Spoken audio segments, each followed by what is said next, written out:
Today is today it's Sunday. Magsisimba ang person. Huwag mag-isip. Lager eh. Walang baby na kasama. Kami lang. Kasi naiwan sa tita. Ang baby. After Sunday Mass, diretso tripping tayo. Yeah. Okay. Pala. Church of God, Dasmariñas, Cavite. Check. Outfit check. Pogi ng papa. Okay.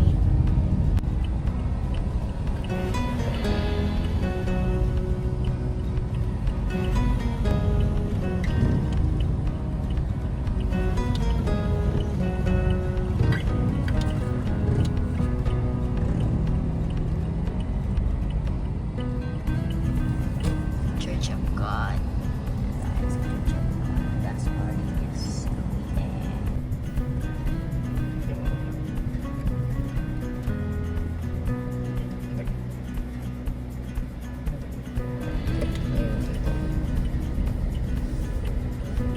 May spoon sa inyo.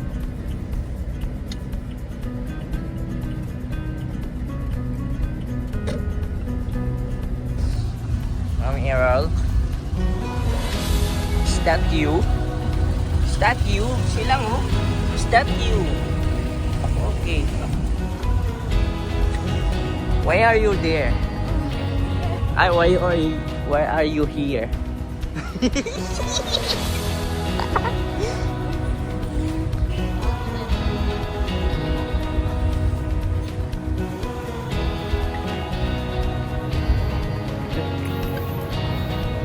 Outfit check.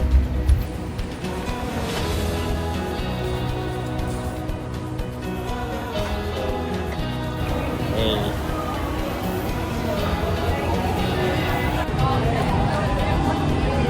Hindi mo makikita yan dito.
Wants you to be established. The Lord wants our church to be established for the next 35 years ng ating buhay at ng ating simbahan. Kaya once again, bago po matapos yung ating taon, gusto ko na naman po kayo i-challenge, gusto ko po kayo i-encourage sa mga members po ng ating church na wala tuloy-tuloy ang corruption, ang dahil problema, napapalitaan po natin lahat yan. At habang ini-internalize po natin, habang pumapasok sa ating isip, sa ating puso, tayo ay na-dishearten. Tayo ay na-discourage, tayo ay na-frustrate, nakakaawa naman sa sarili naming bansa. Kaya minsan naisip natin, mag-shift na kaya ako. Mag-shift na kaya ako ng course. Mag-shift na ako ng plano. Mag-shift na ako ng purpose. Sila po ay nagpatuloy.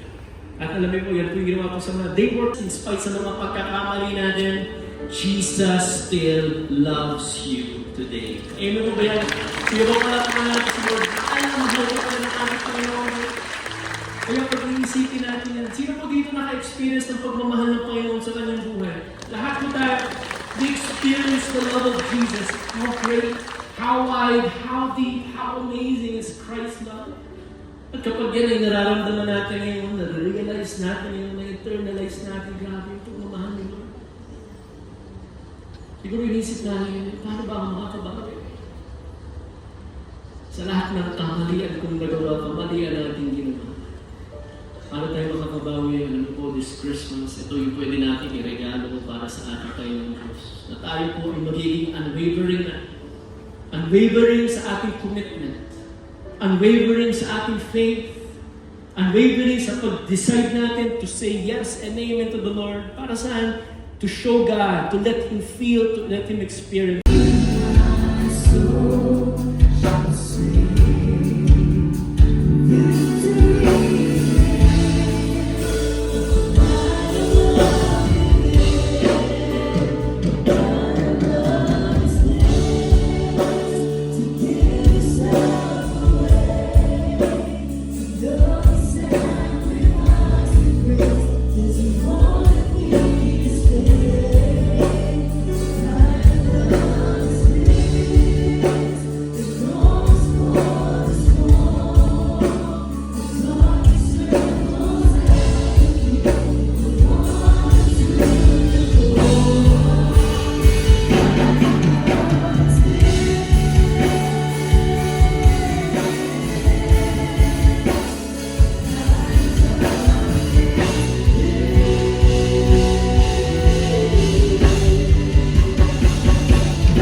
Here we are today, Lord. Here are your people coming before you today, coming to your altar. And today, Lord God, we recognize your love. I was betrayed. Sorry sa lack of commitment, sa lack of faith, sa pabago-bagong desisyon, sa on-off na pagmamahal sa'yo. Sorry, Lord. Forgive me, O Lord. And today, O Lord, I want to be unwavering. to be for unwavering you, Jesus. for you, Jesus. Ngayon, Panginoon, Ngayon, totoo na talaga to. ito na talaga ito. I decide I decide to follow you to follow you for the rest of my for life. the rest of my life. And today, O Lord, Today, O Lord, as I make this decision, as I make this I decision, believe I believe my life my life will never be the same will again. never be the same. I believe I believe you can do you can do great and amazing things great and amazing through my things life through my life from this day. from this day forward. Hallelujah. Pwede natin bigyan ng best clap offering.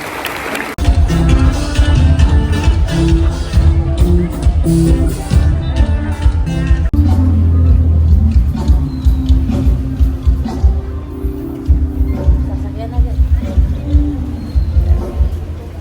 Tayo. Ito yung kotse. Yeah. Inom.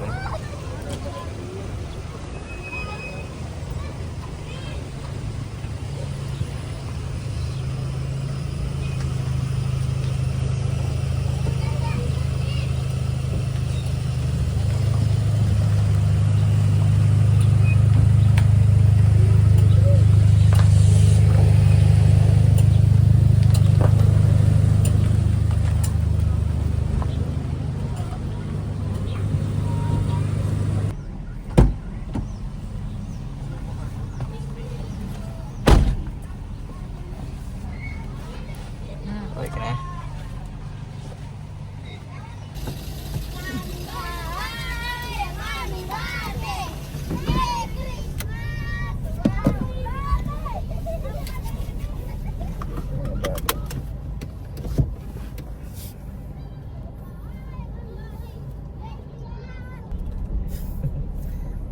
Ito mga bata.